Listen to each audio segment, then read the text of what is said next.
क्या नीतीश कुमार मान गए हैं? क्या नीतीश कुमार को बार बार ये कहा जा रहा है कि आपका तो 12 गो जो सांसद है ना भाजपा के टच में है और भाजपा आपको पटकनियां दे देगी, क्योंकि नीतीश कुमार को भले ही बड़ा भाई मान लें, उनके अगुवाई में चुनाव लड़ने की बात कर लें, लेकिन नीतीश को अभी यूज नहीं किया जा रहा। अभी प्रधानमंत्री की जो भूमिका है उसी को कैश करने में भारतीय जनता पार्टी लगी हुई है। पूरी पार्टी को मिलकर के उस रैली को सफल करना चाहिए था। कम से कम इतने लोग जरूर जुटा देना चाहिए था बक्सर जैसी जगह पर, जिससे कि ये पता चल जाए कि हाँ कुछ लोग तो आए थे। संख्या बल पर भ्रमित लोगों को किया जा सके, लेकिन वो भी आप नहीं कर पाए। नोरमा ग्रुप, जो सोचता है वो करता है, आपके अपने सपनों का आशियाना। नमस्कार, मैं विकास सिंह राजपूत और आप देख रहे हैं चर्चा गरम है। चर्चा गरम में नीतीश कुमार ने टेढ़ी कर ली है उंगली, और नीतीश कुमार के उंगली टेढ़ी करते ही 48 घंटे बाद जो है बड़ा खेला होने वाला है। इस्तीफा या पलटी या होगा पार्टी का विलय, इसी पर आज हम बात करेंगे। और चर्चा गरम में हमारे साथ में बाबा जुड़े हुए हैं। हम सीधा बाबा के पास चलते हैं। बाबा, जिसका डर था वही हुआ। अब नीतीश कुमार एक्शन में है और अपनी उंगली टेढ़ी कर ली है। कोई बड़े करीब होकर के मुझसे दूर हुआ है जी, कोई बड़ी करीब होकर के मुझसे दूर हुआ है, इसीलिए अब मुझे किसी से नजदीकियां पसंद नहीं है जी। नीतीश कुमार जी लगातार पिछले 1998 से जी एनडीए का हिस्सा है। दिल्ली की राजनीति के बाद जब बिहार की राजनीति में आए, किसी ने कोई उन पर आरोप प्रत्यारोप नहीं लगाया, किसी ने नहीं कहा कि आप मुख्यमंत्री की कुर्सी छोड़ दें। लेकिन 20 साल के बाद अब मुख्यमंत्री की कुर्सी की तलाश शुरू हो चुकी है और यह सिलसिला पिछले 1 साल से चल रहा है जी। हालांकि 1 साल से भी पहले आप कह लीजिए 2022 में नीतीश कुमार अलग हुए थे तो यही कह के अलग हुए थे कि भारतीय जनता पार्टी मेरी कुर्सी और मेरी पार्टी दोनों हथियाना चाहती थी जी। यानी कि मामला नीतीश कुमार के विरुद्ध जा रहा था, इसलिए नीतीश कुमार ने पाला बदल दिया और किया क्या, महागठबंधन में चले गए जी। एक बार फिर से चुनाव आ गया है और जब जब चुनाव आता है तो उससे पहले नीतीश कुमार कोई फैसला लेते हैं। जैसे 2024 में लोकसभा चुनाव से पहले उन्होंने फैसला लिया, फैसला लेकर के वो महागठबंधन से फिर से एनडीए में आ गए और अच्छा मिला जुला करके उनका परफॉर्मेंस रहा, क्योंकि 16 सीटें मिली थी, 12 जीत करके आए और 17 सीटों पर भारतीय जनता पार्टी 12 जीत करके आई। यानी भारतीय जनता पार्टी जो पिछला बार थोड़ा बहुत कम बेसी था उसको मैचअप कर लिया। अब है बिहार का चुनाव और बार बार हम यही बात कर रहे हैं कि इस देश में सिर्फ एकमात्र बिहार राज्य है जिसमें 2025 में चुनाव अब है जी। और यही कारण है कि सारा वर्कफोर्स जो है बिहार पर है। ऐसे में भारतीय जनता पार्टी, कल भी मैं जब आपके साथ खबर कर रहा था जी, तो कल मैंने आपको बताया था जी कि भारतीय जनता पार्टी हर हाल में चाहती है कि नीतीश कुमार से सत्ता हस्तांतरित करा ले। जी। प्रधानमंत्री नरेंद्र मोदी का बार बार आना, अपने मंच पे नीतीश कुमार को बुला लेना और पिछली बार तो उन्होंने लाडला भी कह दिया था जी, हमारे लाडले मुख्यमंत्री जी। और इससे अभिभूत होकर के नीतीश कुमार ने क्या कहा था, अरे 1-2 बार इन्हें उन्हें चले गए थे, हमरे अपना लोग कुछ इधर उधर करवा दिया था, अब हम कहीं जाने वाले नहीं है, अब आप ही के साथ रहेंगे। नीतीश कुमार क्या यही बात 24 तारीख को दोहराएंगे? संभावना कम है। संभावना इसलिए कम हो रही है कि इस बीच में जो घटनाक्रम हुआ है वो काफी हिलाने डुलाने वाला घटनाक्रम हुआ है। सबसे पहली बात तो ये हुई है कि जो अमित शाह नीतीश कुमार को लेकर के ये बात कहे थे कि मुख्यमंत्री का, जब उन सवाल पूछा गया था कि मुख्यमंत्री का चेहरा कौन होगा तो उन्होंने कहा था कि हम चुनाव बाद तय कर लेंगे। वही अमित शाह बिहार आकर के नीतीश कुमार के दरवाजे पर जाते हैं, उनके यहाँ मिलते हैं और मिल करके अपनी बातों को रखते हैं। लेकिन इन सभी बातों के साथ साथ क्या नीतीश कुमार मान गए हैं? क्या नीतीश कुमार को बार बार ये कहा जा रहा है कि आपका तो 12 गो जो सांसद है ना भाजपा के टच में है और भाजपा आपको पटकनियां दे देगी, आप ध्यान नहीं दे रहे हैं। लेकिन नीतीश कुमार मस्तमौला आदमी है, जानते हैं कि बिहार की राजनीति में उनके बिना एक पत्ता भी खड़खड़ाएगा नहीं। जी बिल्कुल। नीतीश कुमार को यह पता है कि भारतीय जनता पार्टी जरा सा भी 19-20 करेगी तो सत्ता से बेदखल हो जाएगी और नीतीश कुमार का दूसरे खेमे में इंतजार हो रहा है। बीच के समय में नीतीश कुमार थोड़ा असमंजस की स्थिति में जरूर थे जी, असमंजस की स्थिति में तब थे जब तेजस्वी यादव ने खुल करके कह दिया था, हालांकि वो तो 2020 से ही लगातार कह रहे हैं जी। दरवाजा बंद है, गेट बंद है, खिड़की बंद है, छेद बंद है, भुरकी बंद है, सब वो कह रहे हैं। लालू यादव कह रहे हैं कि दरवाजा खोल के सो रहा हूँ। लालू प्रसाद अब कह रहे हैं, अब भले ही तेजस्वी यादव ये बात नहीं कहें, लेकिन वो एक बात तो जरूर कह रहे हैं, राबड़ी देवी तक कह रही है, आपस के झमेले से वो कैसे निपटेंगे, परिवार में उनके विवाद चल रहा है। और इन सारी बातों के साथ साथ उनको भी मुख्यमंत्री का चेहरा मानने के लिए उनके गठबंधन के लोग तैयार नहीं है। कांग्रेस ने जो एक्शन किया है, जो एक्ट किया है, उसे साफ साफ नजर आ रहा है कि कुछ तो कहानी जरूर है। जी। अब सीधे तौर पे जब ये खबर हम कर रहे हैं तो इसमें 48 घंटे से भी कम समय बचा है, मात्र 24 से 30 घंटे बचे हुए हैं जी। और इस 24 से 30 घंटे में बिहार की राजनीति में एक बड़ा, या तो बहुत बड़ा हलचल होगा या फिर बिहार की राजनीति में सब कुछ सामान्य हो जाएगा और यहां से कोई कॉन्फ्लिक्ट नहीं रहेगा, कोई भी विवाद नहीं रह जाएगा, क्योंकि प्रधानमंत्री नरेंद्र मोदी के मंच पे एनडीए के सभी घटक दल होंगे। जिस तरह की तैयारी देखने को मिल रही है, आपको पता है कि ललन सिंह इस तैयारी के सबसे बड़े कहा जा रहा है कि पुरोधा के रूप में इस बार सामने आए हैं। जी। प्रधानमंत्री नरेंद्र मोदी की तैयारी के लिए पूरा का पूरा इंतजाम इस बार ललन सिंह के कंधे पर दिया गया है और उनके सहयोगी के तौर पर संजय झा लगे हुए हैं। चूंकि मिथिलांचल में कार्यक्रम है और इस कार्यक्रम के माध्यम से नरेंद्र मोदी बहुत सारा सौगात देने के लिए आ रहे हैं बिहार को।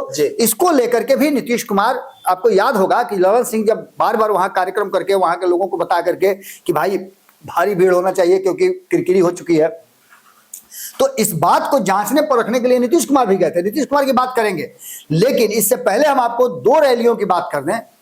कांग्रेस की रैली जी, जो अभी अभी हुई है, ताजा है, 2 दिन पहले हुआ। आपने देखा होगा कि बक्सर में क्या हुआ, इतना भी आदमी नहीं था कि उसकी गिनती कम से कम सैकड़ा में पुराई जा सके। जी।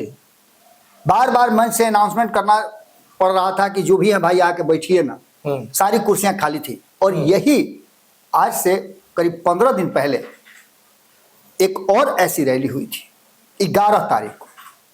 उस 11 तारीख की रैली में भी पटना के गांधी मैदान में लोग ढूंढने से नहीं मिल रहे थे। बिल्कुल। और बहुत बड़ी रैली थी, बहुत खर्च उसमें किया गया था और जनसुराज की वो रैली थी। एक ऐसे व्यक्ति की रैली थी जो लोगों को चुनाव लड़ाने का जिम्मेवारी लेते हैं, ठेका लेते हैं। जी। ऐसे प्रशांत किशोर की यह रैली थी और रैली पूरी तरह से फ्लॉप हुई। हालांकि बहुत लोग उनकी रैली को माथा पर लेकर के टोकरी में ढो रहे हैं कि बहुत अच्छी रैली हुई थी, बहुत सफल रैली हुई।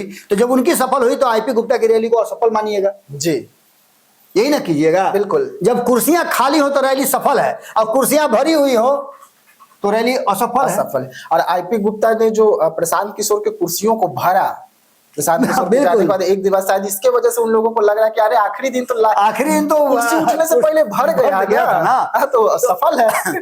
तो ये सारी चीजें अब जो वर्तमान परिस्थिति बनी है उसमें आप देखे होंगे कि जो कांग्रेस की रैली असफल हुई उसमें कांग्रेस एक्शन में आ गई है। कांग्रेस को ऐसा लगता है कि हमारी रैली को असफल कराने में कुछ लोगों का हाथ है, जिसमें आपने देखा होगा कि सबसे पहली बात तो ये कि क्या कृष्णा अल्लावारू को बिहार का प्रभारी बनाना कांग्रेसियों को पसंद नहीं है? बिल्कुल। अधिकांश कांग्रेसियों को पसंद है, लेकिन कुछ खास लोगों को पसंद नहीं भी हो सकता है, क्योंकि जो लोग पिछले कई वर्षों से कांग्रेस को किसी का दास बनाए हुए थे, गुलाम बनाए हुए थे, जैसा कि हम नहीं कह रहे हैं, कांग्रेसियों का ही कहना है कि किसी के पॉकेट में डाल दिया गया था कांग्रेस को कि जैसे चलाना है इसको, जैसे खर्च करना है खर्च हम है ना जी।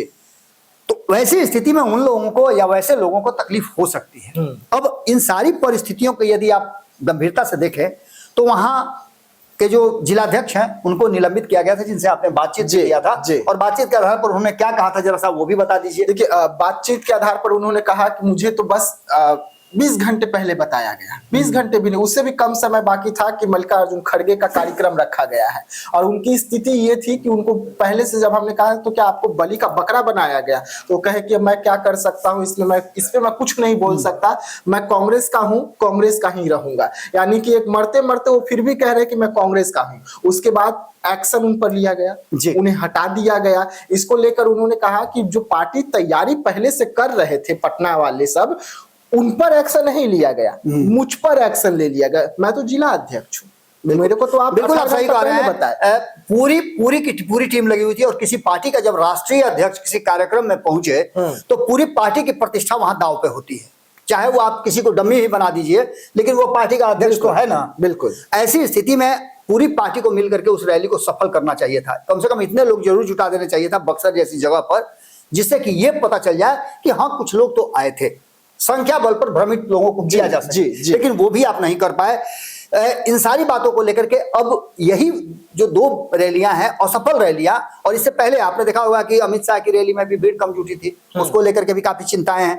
भारतीय जनता पार्टी सहित पूरा एनडीए का कुनबा प्रधानमंत्री नरेंद्र मोदी के माथे पर समझिएगा तो एक तरह से मुकुट पहना करके और बिहार की लड़ाई जीतना चाहता है, क्योंकि नीतीश कुमार को भले ही बड़ा भाई मान लें, उनके अगुवाई में चुनाव लड़ने की बात कर लें, लेकिन नीतीश को अभी यूज नहीं किया जा रहा। अभी प्रधानमंत्री की जो भूमिका है उसी को कैश करने में भारतीय जनता पार्टी लगी हुई है, और केंद्रीय योजनाओं को बिहार में दे करके अभी आपने देखा होगा कि यहाँ हाजीपुर में एक केंद्रीय विद्यालय की बात सामने आई है, उसको लेकर के सब अपना अपना पीठ अपने थपथपा रहे हैं। जमीन भी दे दिया गया है, जबकि ये पूरा का पूरा प्लान जो है रामविलास पासवान के समय से ही चल रहा है, डिमांड उसी समय से चल रहा है। इसको लेकर के आप लोगों को याद होगा कि इस्तीफा तक दे दिए थे उपेंद्र कुशवाहा, याद है ना। उपेंद्र कुशवाहा ने कहा था कि 2 केंद्रीय विद्यालय का मैंने मांग किया है, केंद्र से तैयारी भी हो गई है, लेकिन जमीन नहीं दे रही बिहार सरकार। अब जमीन उपलब्ध हो गया है तो इसके लिए पीठ थपथपा रहे। लेकिन नीतीश कुमार क्या केंद्रीय योजनाओं के आधार पर बिहार में अपना भद पिटवाएंगे?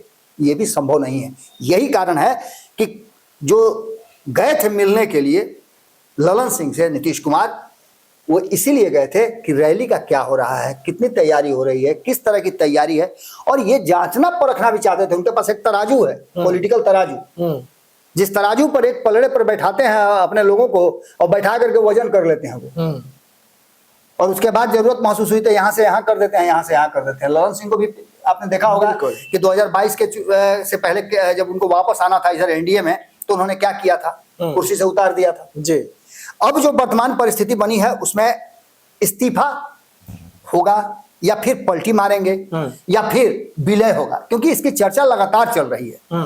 और इसी चर्चाओं में एक बात घूम फिर करके आती है कि दिलीप जायसवाल के बयान को आप समझ लीजिए, इसके अलावा और भी लोगों का बयान समझ लीजिए। ये पूरा का पूरा कहानी इस बात पर टिका हुआ है कि क्या नीतीश कुमार के हाथ से उनके 12 सांसद निकल गए हैं, क्या नीतीश कुमार की पार्टी में 2 धड़े हो गए हैं, क्या नीतीश कुमार की पार्टी में एक धड़ा जो है वो वक्फ बिल को लेकर के नीतीश कुमार को चाहता है कि महागठबंधन की तरफ आ जाए। ये सभी सवाल जो हैं, इन सवालों के मंथन में नीतीश कुमार गुजर रहे हैं। और इसी बीच में जो 18 से 20 घंटे के बीच में आप जब खबर देख रहे होंगे तो प्रधानमंत्री का आगमन होगा, उसको लेकर के भी तैयारियां शुरू हो गई हैं। देखना दिलचस्प ये होगा कि यहां आकर के प्रधानमंत्री नरेंद्र मोदी क्या कहते हैं, क्या बिहार को दे रहे हैं। कुछ चीजों को तो जानकारी है क्या क्या दे रहे हैं, लेकिन क्या प्रधानमंत्री नरेंद्र मोदी के को आगे करके ही इस बार बिहार का चुनाव लड़ा जाएगा? क्या नीतीश कुमार सिर्फ गोल्डन जीरो सिंबल बन करके रह जाएंगे? ये सभी बातें सवालों के घेरे में हैं और इंतजार कीजिए, आपको बहुत जल्द 28 से 30 घंटे में सारा सवाल का जवाब मिल जाएगा। चलिए, तो हम आपको बता रहे थे कि नीतीश कुमार जो है जब अपनी उंगली टेढ़ी करते हैं तो बिहार की राजनीति कैसे बदल जाती है, और नीतीश कुमार अपने पुराने अंदाज के लिए जाने भी जाते हैं। वैसे में नीतीश कुमार एक बार फिर से अपनी उंगली जो है वो धीरे धीरे ही सही पर टेढ़ी करने लगे हैं, और नीतीश कुमार की उंगली टेढ़ी करते ही 48 घंटे के अंदर पूरी समीकरण जो बिहार की राजनीति की है वो बदल जाएगी, और इस्तीफा हो या पलटी मारेंगे या पार्टी का विलय होगा, इस पर नीतीश कुमार 48 घंटों के अंदर मोहर लगाने वाले हैं। तो ऐसे तमाम खबरों के लिए रहिएगा भारत लाइव के साथ, दीजिएगा इजाजत, धन्यवाद। आपके सपनों को हमने सजाया है, ई होम्स पैनोरामा को हमने बनाया है। ई होम्स मेरा एक सपना था जिसपे मैं पिछले 4 साल से काम कर रहा था। हमने जो बनाया है वो सबने है माना। ई होम्स पैनोरामा में हो आपका भी आशियाना। और फाइनली हमने 2021 में इस प्रोजेक्ट को लॉन्च किया। बहुत लोग अप्रिशिएट कर रहे हैं कि पूर्णिया जैसे शहर में, बिहार के, एक तो बिहार की बात करें उसमें भी पूर्णिया जैसे छोटे जगह में इस तरह का लाइफस्टाइल देना, ये सुन के हम लोगों को बहुत अच्छा लगता है। ई होम्स में हमने कुछ और भी किया है, जैसे हम जिस जगह में रह रहे हैं हमारी फैमिली सिक्योर हो, उनको सिक्योरिटी का ध्यान में रखा है। आपकी सुविधा और सुरक्षा आपके लिए खास है, ये आपका विश्वास है। इसमें आर्टिफिशियल इंटेलिजेंस का 7 लेयर सिक्योरिटी का हमने इस्तेमाल किया है। लस ग्रीन कैंपस को बनाया है। यदि हमारा बाउंड्री वाल है तो वो वर्टिकल गार्डन है। ये जितनी भी फैसिलिटी होता है एक इंटरनेशनल टाउनशिप में ई होम्स है, ये हम लोग विश्वास नहीं कर पा रहे हैं। जो भी हमारे मित्र दोस्त या जो भी हमारे बाहर के बाहर आते हैं तो हम लोगों को बहुत अच्छा सुनने को मिलता है और बहुत अच्छा क्रेडिट मिल रहा है। वो सारा हमने सिर्फ एक बिल्डिंग नहीं बनाया, हमें एक बहुत अच्छा लाइफस्टाइल दिया ई होम्स में, और मेरा एक सपना था जिसको मैं आज फुलफिल होते हुए देख पा रहा हूँ। ये आपका आवास है। ई होम्स पैनोरामा में अब आपका निवास है। E Homes Panorama, luxurious lifestyle redefined. Panorama group, जो सोचता है वो करता है। अगर ये वीडियो पसंद आई और वह बिहार के राजनीति और बिहारियत से सरोकार रखेनी तो सब्सक्राइब बटन दबा के चैनल के सब्सक्राइब कर ली। ओजे एगो घंटी बा, ओकरा बटन दबा देला से कुल सटीक और मारक खबर रुआ मुफ्त में मिल जाई। अगर रुआ पत्रकारिता के हमनी के नया प्रयोग में सहयोग कर चाहतानी तो ज्वाइन बटन दबा दी।